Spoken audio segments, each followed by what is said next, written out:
دوزخ میں یہ لوگ بھی آ رہے ہیں، وہ اتباع ان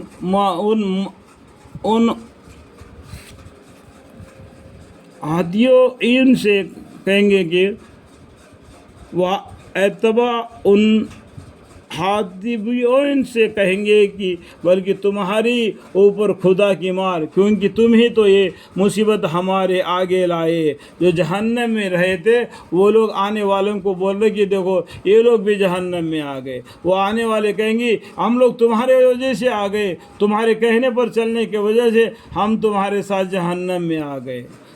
جہنم بہت ہی برا ٹھکانہ ہے۔ دعا کریں گے کہ ہمارے پروردگار جو شخص اس مصیبت کو ہمارے آگے لایا ہو اس کو دوزخ میں دونا عذاب دیجیے۔ اور وہ لوگ کہیں گے کہ کیا بات ہے کہ ہم ان لوگوں کو دوزخ میں نہیں دیکھتے جن کو ہم برے لوگوں میں شمار کرتے تھے۔ دنیا میں لوگ ان کو برے لوگوں میں شمار کرتے تھے، جو ایمانداروں کو کیا وہ لوگ یہاں نہیں دکھائی دے رہے کر کے وہ تعجب کریں گے۔ کیا ہم نے ان لوگوں کے ہنس کر رکھی تھی، یا دنیا میں ان کے بارے میں ہنسا کرتے تھے، یا ان کے دیکھنے سے نگاہیں چکرائی رہی ہے؟ یہ بات یعنی دوزخیوں کا لڑنا جھگڑنا بالکل سچی بات ہے۔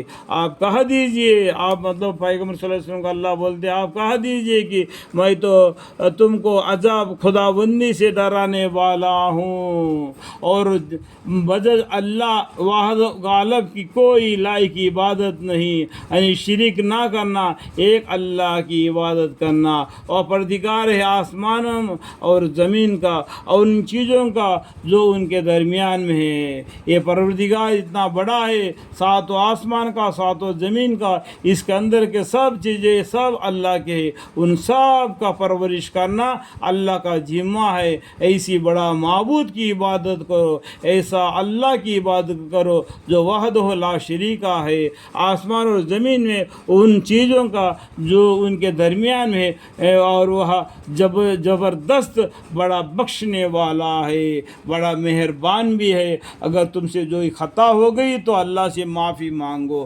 اللہ معاف کرنے والا غفور رحیم ہے۔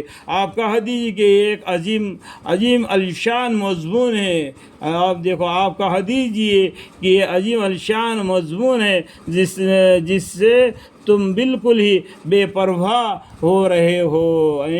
آپ کا حدیث یہ ایک عظیم الشان مضمون ہے جسے تم بالکل ہی بے پرواہ ہو رہے ہو، مطلب بے پرواہ ہو کہ اپنی زندگی بسر کر رہے ہو۔ مجھ کو عالم والا کی بعض کی وہ گفتگو کی کچھ بھی خبر نہ تھی، جبکہ وہ تخلیق آدم علیہ السلام کے بارے میں جھگڑ رہے تھے۔ میرے پاس جو وحی آتی ہے تو محض اس سبب سے آتی ہے کہ میں منجنب اللہ صاف ڈرانے والا بھیجا گیا ہوں، جبکہ آپ کے رب نے فرشتوں سے ارشاد فرمایا کہ میں گارے سے یعنی مٹی سے ایک انسان کو یعنی اس کے پتلے کو بنانے والا ہوں۔